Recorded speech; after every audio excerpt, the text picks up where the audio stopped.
Hello everyone, welcome to Biosome. Last lecture में हमने ये डिस्कशन किया था कि क्या होते हैं सेल ऑर्गेनेल्स। आज हम बात करेंगे उसी सेल ऑर्गेनेल्स के बारे में जिसे हमने एंडोप्लाज्मिक रेटिकुलम कहा है। जी हाँ, एंडोप्लाज्मिक रेटिकुलम क्या होता है, क्या इसका फंक्शन है और क्यों इसे रफ एंड स्मूथ के फॉर्म में बांटा गया।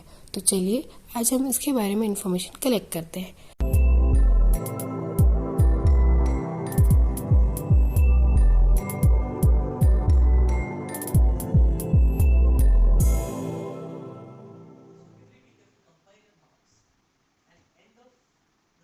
सेल ऑर्गेनेल्स के बारे में तो आपको पता ही है, ये क्या होते हैं, यानी कि हमारे सेल के कुछ स्पेसिफिक ऑर्गन्स होते हैं।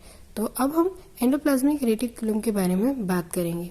एंडोप्लाज्मिक रेटिकुलम जो होता है वो बहुत सारे मेम्ब्रेन कैनल्स यानी पाइप की तरह फिटेड होता है, जिसमें एक फ्लूइड भरा होता है। यानी आप एंडोप्लाज्मिक रेटिकुलम को देखेंगे तो होलो पाइप जैसा स्ट्रक्चर दिखाई देता है और ये मेम्ब्रेनस नेटवर्क का एक कैनल जैसा दिखाई देता है जिसमें फ्लूइड भरा होता है।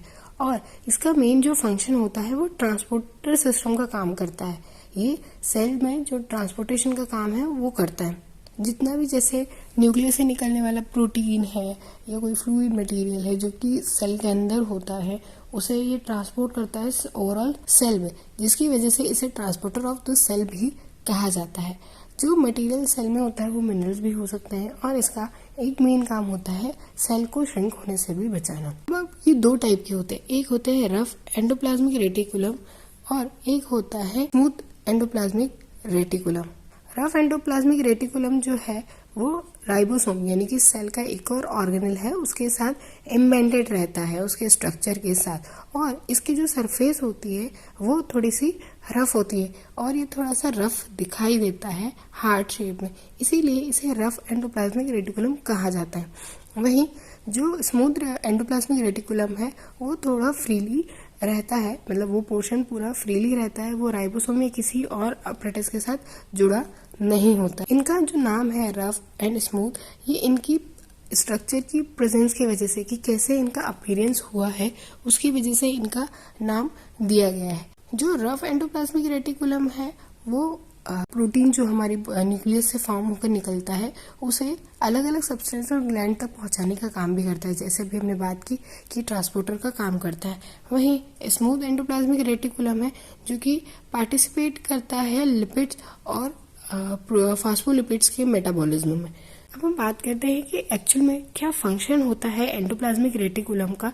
तो एंडोप्लाज्मिक रेटिकुलम रिस्पॉन्सिबल होता है प्रोडक्शन और सिक्रेशन के लिए स्टेरॉइड हार्मोन्स का। जी, साथ ही जो लिपिड होता है यानी कि जो फॉस्फोलिपिड हुआ या कोलेस्ट्रॉल जिसके बारे में आपने सुना होता है, उसके मेटाबॉलिज्म में भी हेल्प करता है, साथ में कार्बोहाइड्रेट का भी मेटाबॉलिज्म करता है। और एंडोप्लाज्मिक रेटिकुलम जो कैल्शियम और कुछ ऐसे नेसेसरी सब्सटेंस होते हैं उनका सिक्रीशन करता है मस्कुलर सेल और नर्व सेल में। यानी ऐसा नहीं है कि केवल एक सेल की बात की है, स्पेसिफिक जैसे हमने बात की थी कि हर एक ऑर्गेनल का एक स्पेसिफिक फंक्शन होता है, तो ये कुछ ऑर्गन्स तक यानी ह्यूमन बॉडी के कुछ ऑर्गन्स तक स्पेसिफिक फंक्शंस को वहाँ परफॉर्म करते हैं। आई होप ये लेक्चर आपको समझ आया होगा, इंटरेस्टिंग लगा होगा और ये इन्फॉर्मेशन आपके लिए बहुत अच्छी रही होगी।